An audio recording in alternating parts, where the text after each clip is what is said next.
Impact segment tonight, a new poll from the Pew Research Center. That outfit surveyed 38,000 Muslims in scores of countries around the world. It asked some very provocative questions. For example, do you believe that honor killings of women are justified? In Afghanistan, 60% say yes. Pakistan, 41%. Egypt, 38%. Honor killings are if a woman commits adultery, they're dead. Is suicide bombing justified? In the Palestinian territories, 40% say yes. Egypt, 29%. Pakistan, 13%. Must a woman always obey her husband? Malaysia, 96% of Muslims say yes. Morocco, 92%. Pakistan, 88%. So obviously this proves there's an enormous gulf between the Western world and the Muslim world. Joining us now from Portland, Oregon, Harris Zafar, the national spokesperson for the Ahmadiyya Muslim Community USA. Right. So here's what I don't get, Mr. Zafar. There are 1.6 billion Muslims worldwide. A lot of people, all right? 28% of that crew, 28% of 1.6 billion, believe that violence against civilians is justified according to their religion. I mean, that's an enormous amount of people.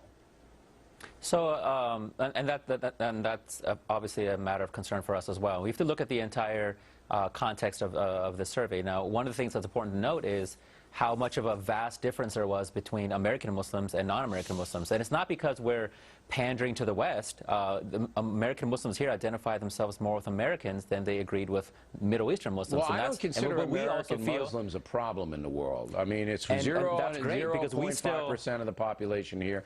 I don't consider American Muslims a problem on any level. I think they're majority, overwhelming majority, good people with a perspective. But our problem is, and we're seeing it with the Boston bombings, our problem is, all right, Muslims overseas who think they can come in here and blow people's arms and legs off and kill 8-year-old boys in the name of Allah. And 28% is a big number. If 28% of Catholics or Baptists or Jews thought that killing civilians was justified by their religion, there would be an outcry and a scandal like you wouldn't believe.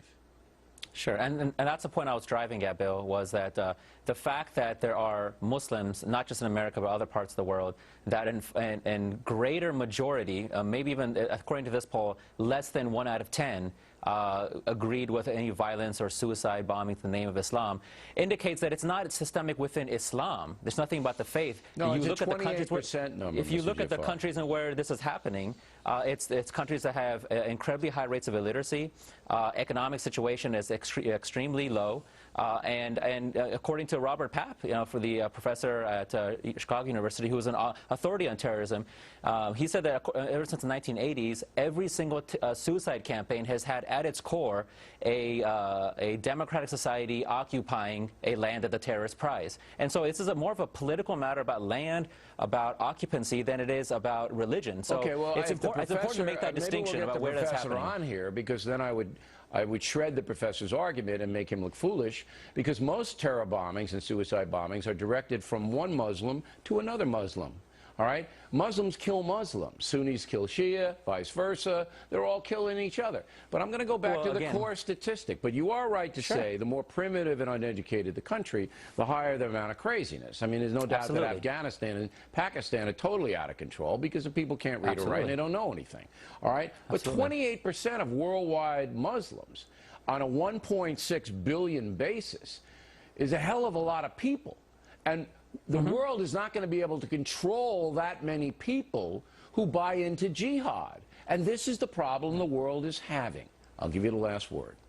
Oh, thank you. No, to be honest, if there's even half of that or even a quarter of that percentage, that's still too much for us. Because as Muslims who believe in that Messiah that came to reform all Muslims, Mirza Ghulam Ahmad Qadian, as you know, the Ahmadiyya Muslim community has been leading the charge of trying to get moderation and restraint back in the Muslim world. And so we're calling Muslims back, and I think that the reassuring thing is there's a growing number of Muslims that are coming towards moderation, towards reformation, and we see that even in the numbers that our community is growing now to over You know what I would like to see you guys do, your organization and other American organizations, and maybe some French and British and whatever. I'd like to see you have a worldwide conference, all right?